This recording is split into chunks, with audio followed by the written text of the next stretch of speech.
Olá, bom dia, graça e paz, meus irmãos. Uma alegria poder estarmos aqui novamente, né? Nesse início de final de semana, né? E vamos começar bem, né? Vamos começar lendo a palavra do Senhor, que se encontra no livro de Provérbios, no capítulo 13, versículo 20, que vai dizer assim, ó: anda com sábios e ficará sábio, mas o companheiro dos tolos sofrerá severamente. Ande com sábio e tu serás sábio. O livro de Provérbios é um livro que está dentro de um bloco de livros considerado escritos sapienciais, escritos de sabedoria comum, sabedoria do dia a dia. Nesse contexto você tem o livro de Jó, Salmos, Provérbios, Eclesiastes, Cantares. São um bloco de livros chamado livros sapienciais, né? Aconselhamentos diversos, sobretudo em livros como Provérbios ou Eclesiastes, por exemplo, você vê muito isso, né? Uma pessoa com um pouco mais de idade, uma pessoa com um pouco mais de vivência, que aconselha pessoas mais jovens acerca do bom andamento da vida, né? A partir da sabedoria, a partir do conhecimento da vida, né? Então, hoje a gente vai meditar sobre essa questão de andar com sábio e se tornar sábio. A pessoa que a gente escolhe para andar, o tipo de amizade que a gente escolhe para estar junto da gente vai determinar muita coisa acerca do nosso futuro. Até no ditado popular nosso fala o seguinte: aquele que anda com porco come farelo. Não é isso? No ditado comum nosso fala sobre isso, né? Galinha que acompanha pato morre afogado.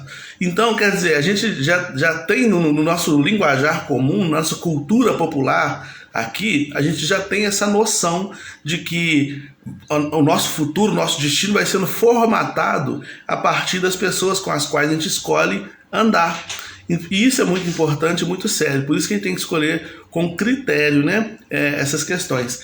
Bom, vamos lá então. Inteligência é o conhecimento, são as habilidades. Inteligência, a pessoa consegue adquirir bastante conhecimento e inteligência através de leitura de livros, através de cursos que se faz, né? É uma coisa adquirida. E a sabedoria é como você faz a gestão dessa inteligência. Tem muitas pessoas que têm muita inteligência, têm muito conhecimento, têm muito estudo, têm diplomas, têm tudo, e eu não sou contra estudos, tá? Muito pelo contrário, eu sou um homem dos livros, eu gosto muito de ler, gosto muito de saber, estou sempre pesquisando, gosto muito, não tenho nada contra. Mas o conhecimento acumulado, sem uma praticidade, sem colocar isso na vivência, de nada serve, né? Você deve conhecer pessoas que têm muitos diplomas, mas a vida não deslanche. Você deve conhecer pessoas que têm muito conhecimento, sabem falar de muita coisa, mas a vida da pessoa não sai do lugar. Não acontece nada na vida da pessoa, porque não tem sabedoria para fazer a aplicação do conhecimento que tem para desenvolver a própria vida. E aí às vezes se esconde atrás do tipo de pensamento assim: ah, não, eu sou mais humilde, eu não tenho pretensão de ficar rico. A gente escuta isso, né?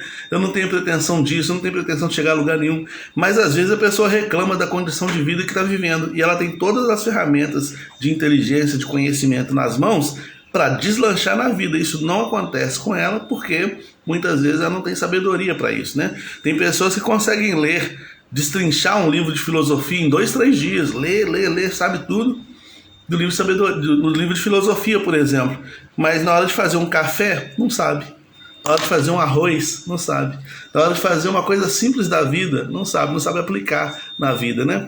Isso não é uma crítica, é só uma observação, né? O que você está fazendo com o conhecimento que você tem? Você tem sabedoria para aplicar o conhecimento que tem? Vamos pegar 2 personagens bíblicos aqui que são interessantes para a gente. A Bíblia diz que Moisés estudou nas melhores escolas. A gente foi criado no Egito, e lá então ele aprendeu toda a ciência do Egito, considerando que o Egito era um país de primeiro mundo, considerando que o Egito era a principal nação do mundo. Então Moisés tinha assim, um conhecimento muito vasto, né? Muito vasto. Com esse conhecimento e com a sabedoria dada por Deus, Moisés conseguiu tirar o povo do Egito, né? Com todo esse conhecimento de línguas, de cultura, de artes marciais, de sobrevivência, uma série de coisas que Moisés aprendeu ali dentro do Egito, o conhecimento e a sabedoria vinda de Deus transformaram Moisés num grande vulto, numa grande personalidade que conseguiu tirar o povo de dentro do Egito, liderar mais de 3 milhões de pessoas. Percebe? Ele conseguiu fazer isso com aquilo que ele tinha. Outro personagem bíblico que a gente vê, e não se fala que ele estudou, é José. José do Egito. O José não fala sobre escola do José. O José, desde quando ele vai falando sobre ele, talvez com 12 ou 13 anos de idade, José está ali tomando conta dos irmãos, como aquele que vai gerenciar o trabalho dos irmãos, depois ele vai gerenciar a casa do Potifar, depois ele vai gerenciar o presídio e finalmente ele vai gerenciar todo o Egito. E ele liberta o povo do Egito de uma calamidade. E não só o povo do Egito, não só a nação, a principal nação do mundo, mas várias nações são alimentadas, são protegidas pela sabedoria de José, que foi dada por Deus. Mas não se fala que José teve conhecimento. Algumas pessoas vão dizer que Potifar deu a ele conhecimento, dando a ele a possibilidade de estudar com o rabino. Eu dei uma olhada rápida na Bíblia aqui, não achei isso. Mas algumas pessoas vão dizer isso. Mas por que acontece esse tipo de coisa? Sabedoria. Ele talvez não tinha os livros em mãos, até porque naquele tempo a leitura, o estudo era pouco. As pessoas tinham pouco estudo. E aí eu vou trazer para os nossos dias.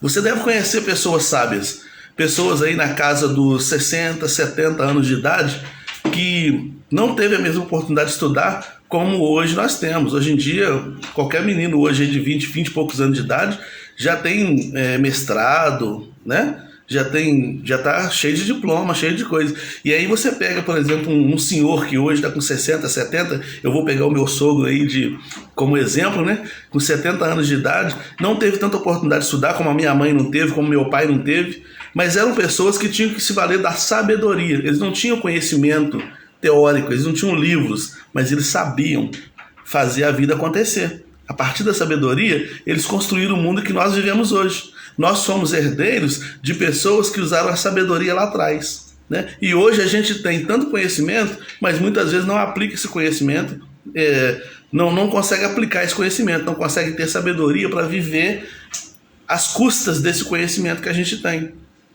Entende? Não tem nada errado com os livros, não tem nada errado dessa direção, não. O que está errado muitas vezes é a aplicação, é aquilo que a gente se aplica.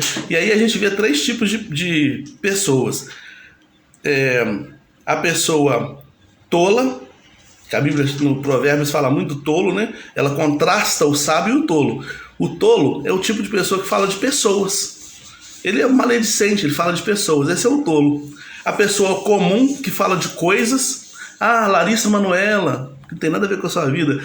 O Neymar foi para a Arábia, não tem nada a ver com a sua vida. Mas a pessoa comum é essa que fica falando dessas coisinhas. O tolo fica falando de pessoas. Mas o sábio, ele fala de ideias, ele fala de cultura, ele fala de projeto, ele está visualizando lá na frente, né? E aí, você tem a galinha. A galinha é um animal que olha só para baixo.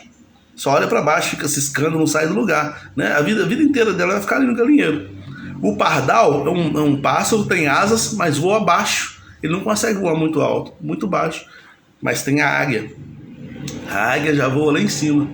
Qual dos 3 você quer ser?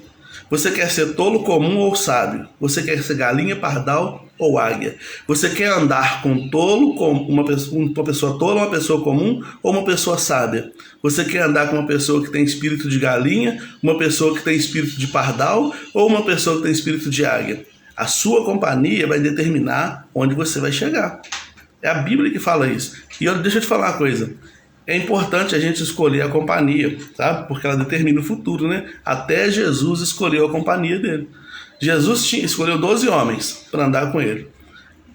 Mas ele confiava mesmo e se abria mais com 3. Eram 3. Existe no nosso leque de amizades. Nosso leque de amizades existem pessoas tolas, comuns e sábias. E nós temos que relacionar com todo mundo. Mas a pessoa com a qual a gente se relaciona mais é que vai moldando a nossa vida, né? O apóstolo Paulo falou o seguinte: as más conversações corrompem os bons costumes. A nossa vida vai sendo formatada pelas coisas que a gente escuta, pelas pessoas com as quais a gente lida. Então escolha bem com quem você vai andar. Escolha a pessoa que está onde você gostaria de estar. Se você pensa assim, eu quero ser um grande empresário, faz amizade com gente que está com a mesma visão, com a mesma pegada. Faz amizade com gente que já chegou lá.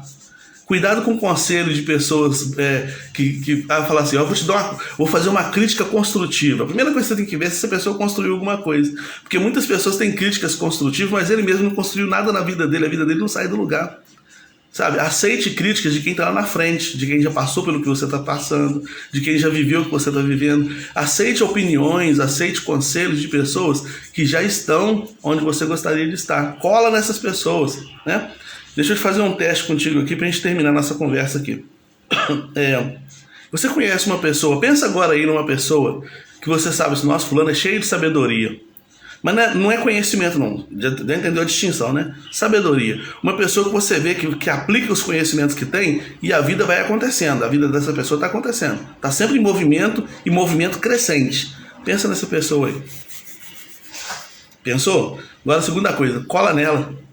Cola nessa pessoa e depois, a terceira coisa, avalia como é que vai estar a sua vida daqui a um ano. Fica perto dessa pessoa.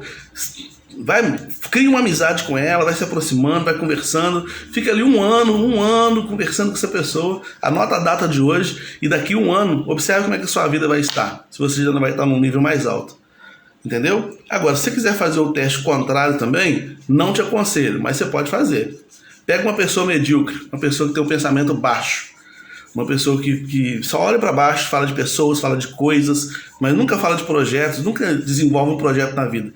Pega uma pessoa dessa, cola nela, anota a data de hoje e vê como é que a sua vida vai ficar daqui a um ano. Para você ver se não vai ter uma queda brusca de qualidade, sabe? Então, eu quero ser um homem espiritual, eu quero ser um bom cristão, eu quero ser um homem de conhecimento bíblico, eu quero ser uma pessoa que tenha boa palavra bíblica, eu quero ser um instrumento de Deus para abençoar vidas.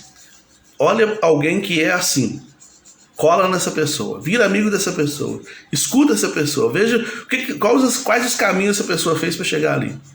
Anota essa data, daqui a um ano você vai estar assim também, entendeu? Então o primeiro passo para a sabedoria é temer a Deus. A Bíblia diz que temer a Deus é o princípio do saber, né? O princípio da sabedoria é temer a Deus. Segundo, pedir a Deus sabedoria.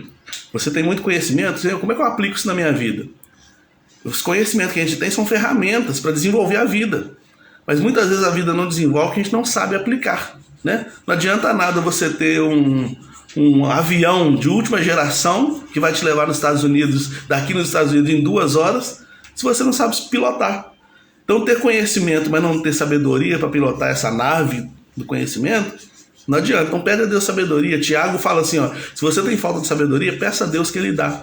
Pede a Deus sabedoria para você aplicar todo o conhecimento que você tem para deslanchar na vida. Hoje, nós somos a geração, estou falando desse tempo agora, de 2023, nós somos as pessoas, a geração do mundo que mais tem conhecimento nas mãos. Todo mundo tem um celular na mão, tem acesso à internet, está no mundo globalizado. Qualquer coisa que você quiser fazer está na mão, uma faculdade, um curso técnico, qualquer coisa, está na mão, né? Então, ferramenta para deslanchar na vida a gente tem, só falta disposição. Ande com sábio e tu serás sábio, mas o companheiro dos tolos sofrerá severamente, diz Provérbios, capítulo 13, versículo 20. E que Deus nos abençoe, né? E nos dê aí um dia abençoado, um final de semana mais abençoado ainda, tá bom? Ingrid, Ana Maria, meu sogro, Flávia, todo mundo que está aí, Deus abençoe. Muito obrigado pela companhia, tá bom? Vamos orar. Senhor, aplica a Tua palavra aos nossos corações, perdoe os nossos pecados e nos dê um dia abençoado a Tua presença em nome de Jesus. Amém. Até segunda, se Deus assim nos permitir.